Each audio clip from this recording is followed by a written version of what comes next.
Pukul 6 waktu Indonesia Tengah, Radio Republik Indonesia ND menghadirkan Warta Berita. Selamat pagi saudara, Anda kembali mendengarkan Warta Berita RRI ND edisi Sabtu 10 Juni 2023 dengan berita utama pagi ini. Ruas jalan Nangamboa Watumite Nangapenda putus total. Badan Nasional Narkotika Nusa Tenggara Timur musnahkan barang bukti narkotika golongan 1. Bersama saya Christine Senda, segera kita ikuti berita selengkapnya.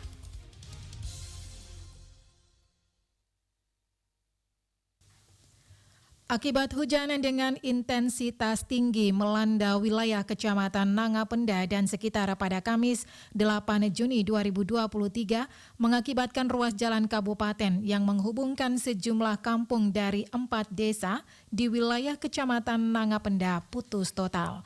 Selengkapnya, Rovinus Wula melaporkan.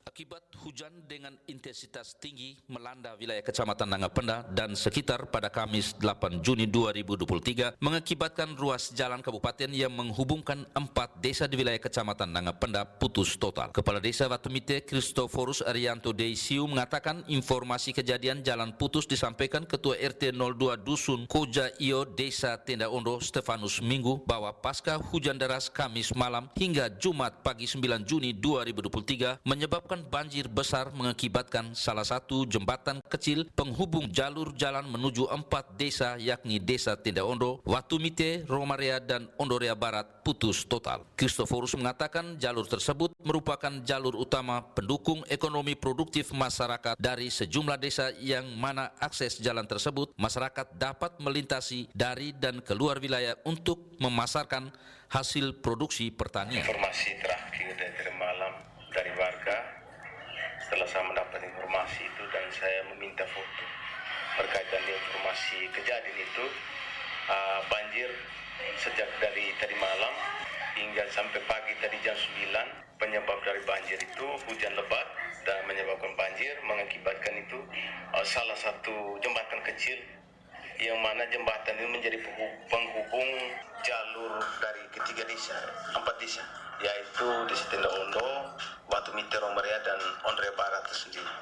Jalur itu yang memang keseharian menjadi jalur utama, jalur yang pendukung ekonomi produktif masyarakat. Selaku pimpinan wilayah, Kepala Desa Watumite Kristoforus mengharapkan pemerintah kabupaten melalui dinas teknis untuk segera menangani karena kondisi jembatan kecil tepatnya di Desa Tenda Ondo sudah tergerus banjir sehingga akses transportasi yang menghubungkan 4 desa putus total. Menanggapi keluhan yang disampaikan masyarakat terkait jalan putus yang menghubungkan sejumlah desa di wilayah Kecamatan Nangapenda, Kepala Badan Penanggulangan Bencana Daerah Kabupaten ND melalui Sekretaris Badan Penanggulangan Bencana Daerah Julius Emmanuel Ribu mengatakan bahwa Badan Penanggulangan Bencana Daerah Kabupaten ND akan berkoordinasi dengan pemerintah kecamatan bersama kepala desa dan seluruh perangkat untuk menindaklanjuti dan BPBD Kabupaten ND segera turun meninjau lokasi kejadian apakah ada masyarakat yang terkena dampak pasca kejadian tersebut. Julius menjelaskan selain itu BPBD Kabupaten ND akan melaporkan kejadian kepada Bupati ND selanjutnya berkoordinasi dengan dinas teknis lainnya dalam upaya penanganan sehingga akses transportasi kembali berjalan normal. Penanganan laporan atas kejadian bencana di Nangapenda dan sekitarnya, kami dari BPBD akan berkoordinasi dengan pemerintah setempat, desa dan perangkatnya. Kita menindaklanjuti ke lokasi. Nanti kami akan meninjau lokasi apakah ada masyarakat yang terdampak dari kejadian itu. Kami akan melakukan pihak atasan untuk tindakan selanjutnya untuk koordinasi dengan dinas-dinas badan yang dengan bencana. Kepada RRI, Julius mengatakan terkait upaya penanganan BPBD akan berkoordinasi dengan Dinas Pekerjaan Umum Kabupaten ND untuk penanganan darurat apabila berdampak pada akses transportasi masyarakat karena jebolnya deker tersebut mengakibatkan masyarakat terisolasi. RRI ND Rovinus Wula melaporkan. Kepolisian Daerah Nusa Tenggara Timur Polda NTT Nusa Tenggara Timur menghimbau masyarakat untuk mewaspadai tindak pidana perdagangan orang TPPO dengan modus bekerja di luar negeri dengan gaji besar. Dijelaskan bahwa kembali maraknya tindakan kriminal perdagangan orang di Provinsi Nusa Tenggara Timur membuat Polda NTT menaruh atensi penuh atas kasus tersebut. Saat ini sudah banyak TKI atau TKW asal NTT yang menjadi korban kekerasan dan menderita trauma secara psikis, terluka fisik, bahkan sampai meninggal dunia. Provinsi NTT sendiri merupakan daerah penyumbang terbanyak korban TTPO meninggal dunia yang cukup tinggi. Hal ini berdasarkan data Badan Perlindungan Pekerja Migran Indonesia UPT BP2MI Kupang pada tahun 2018 sampai dengan 2022, jumlah korban TPPO yang meninggal dunia sebanyak 74 orang dan di tahun 2023 sebanyak 11 orang. Terkait hal itu, Kabid Humas mengajak semua pihak agar bisa bergandengan tangan dengan Polda NTT untuk memerangi perdagangan orang. Kita beralih ke berita lainnya. Dalam rangka mendukung Nusa Tenggara Timur bebas dari narkoba, Badan Narkotika Nasional NTT menggelar kegiatan pemusnahan benda sitaan barang bukti narkotika golongan 1 Rabu 7 Juni 2023 kemarin. Laporan Veranda Garus.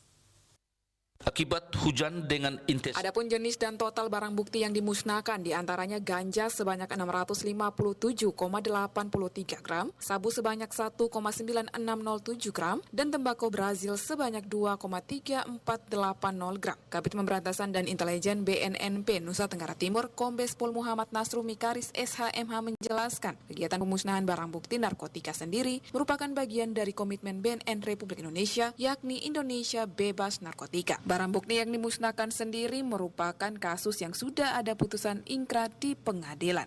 Nah, oleh karena itu sesuai dengan perintah undang-undang bahwa segala sesuatu yang menyangkut dengan pemusnahan barang bukti itu, barang bukti yang ada itu harus dipertanggungjawabkan kepada masyarakat.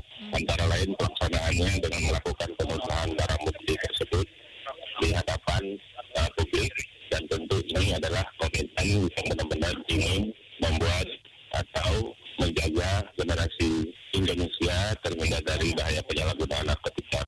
BNNP Nusa Tenggara Timur terus memperketat pengawasan terhadap modus operandi yang dilakukan para pelaku, pemakai, dan pengedar. Dalam penanganan kasus ada temuan barang bukti narkoba yang dikirim melalui jasa pengiriman dan saat ini masih dalam penanganan oleh BNN. Pihaknya meminta dukungan masyarakat dan semua unsur penegak hukum lain, baik itu kepolisian, kejaksaan, pengadilan, serta unsur instansi vertikal agar bersama menjaga prevalensi narkoba di Nusa Tenggara Timur. Kita akan, yang pokok itu sebenarnya dari sisi pemberantasan adalah untuk mencari pada jaringan-jaringan yang beroperasi untuk membawa atau memasukkan atau mengedarkan narkotika di wilayah NTT.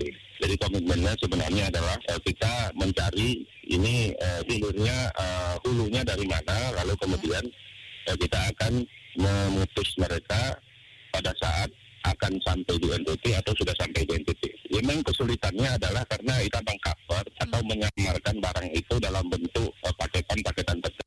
BNNP Nusa Tenggara Timur juga aktif melakukan sosialisasi dan penyuluhan kepada masyarakat, sekolah, serta program Desa Bersinar atau Bebas dari Narkoba yang saat ini efektif dalam mencegah dan mengantisipasi masyarakat bebas dari narkoba. RRI Veranda Garus melaporkan.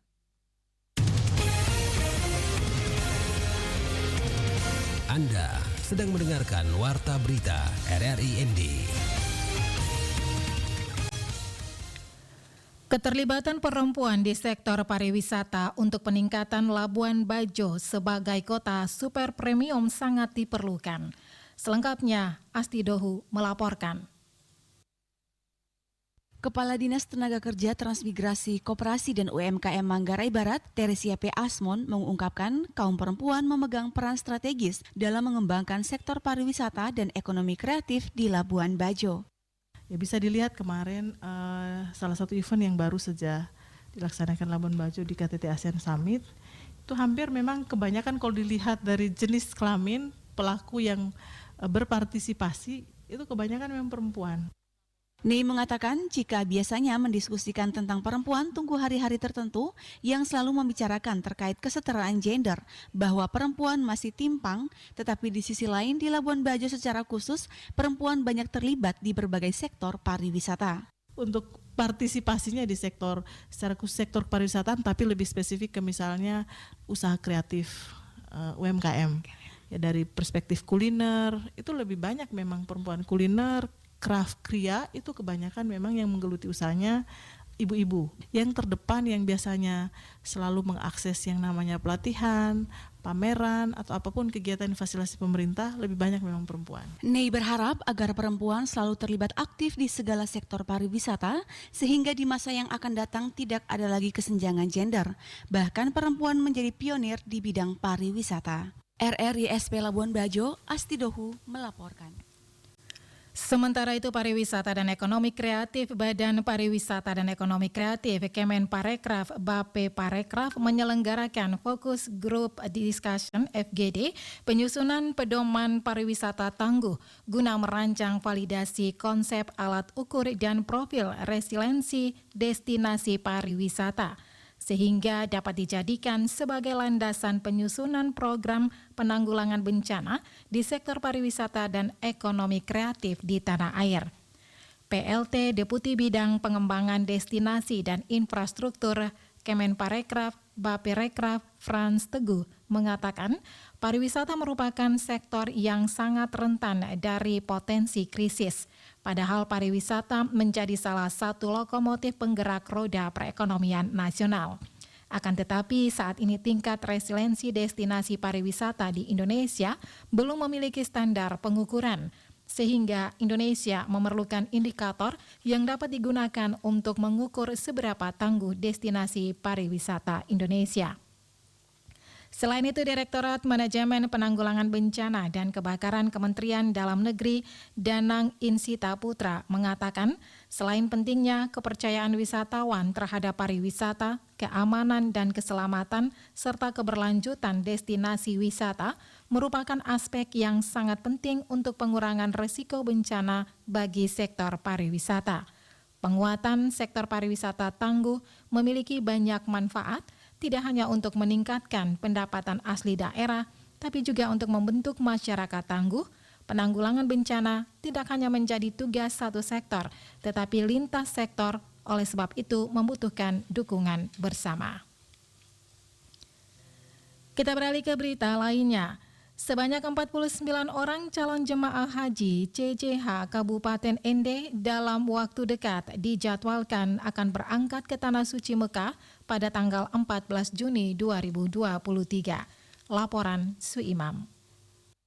Kepala Seksi Penyelenggara Haji dan Umroh Kementerian Agama Kabupaten Ende, Haji Muhammad Salam Daud, kepada RRI Jumat 9 Juni 2023 menyampaikan seluruh persiapan bagi calon jamaah haji ke Tanah Suci telah dilakukan secara bertahap, diantaranya kegiatan bimbingan manasik, pemeriksaan kesehatan, pembuatan paspor, dan pelunasan biaya penyelenggaraan ibadah haji BPIH. Dijelaskan, untuk keberangkatan dari Bandara Haji Hasan Arubusman Ende ke Asrama Haji Surabaya, calon jamaah haji Kabupaten Ende dijadwalkan berangkat lebih awal pada tanggal 12 Juni 2023. Keberangkatan sesuai dengan jadwal yang disampaikan dari pusat provinsi NTT, kita berada di kloter 60 dan 61 yang insya Allah nanti akan berangkat ke Tanah Suci tanggal 14 Juni. Dikatakan untuk Nusa Tenggara Timur NTT, para calon jamaah haji yang akan berangkat ke Tanah Suci berada di kloter 60 dan 61 dengan jadwal keberangkatannya pada tanggal 14 Juni 2023 mendatang. 12 Juni itu jamaah haji akan berangkat dari Ende menuju Surabaya seperti biasa. Insya Allah nanti sesuai dengan panggilan SPM Sukargi masuk ke asrama itu insya Allah tanggal 14 masuk ke asrama haji. Ia melanjutkan, mudah-mudahan para calon jamaah haji yang sudah melakukan persiapan dari awal hingga berangkat nanti, semoga semuanya diberi kesehatan sehingga dalam melakukan rangkaian ibadah haji ke Tanah Suci Mekah berjalan dengan baik. Ditambahkan, untuk calon jamaah haji Kabupaten Ende yang akan berangkat ke Tanah Suci Mekah secara keseluruhan berjumlah 49 orang. Delegasi negara-negara ASEAN menghadiri pertemuan ke-43 ASEAN untuk membahas ancaman krisis pangan global. Kepala Badan Pangan Nasional Arief Prasetyo Adi dalam kegiatan tersebut menyebutkan bahwa Indonesia bertindak sebagai ketua dalam pertemuan yang akan berlangsung selama 2 hari.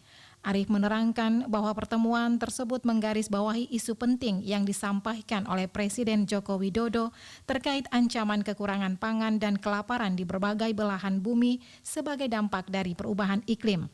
Ia memperingatkan bahwa tantangan di sektor pertanian juga bertambah dengan adanya peran masing-masing.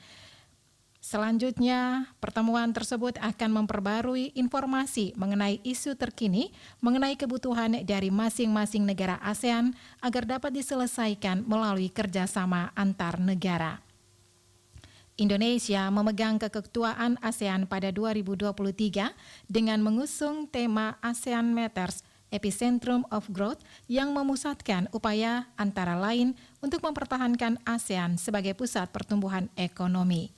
Presiden Joko Widodo saat membuka KTT ke-42 ASEAN 2023 di Labuan Bajo, Nusa Tenggara Timur 9-11 Mei lalu menegaskan bahwa ASEAN harus makin memperkuat integrasi ekonomi.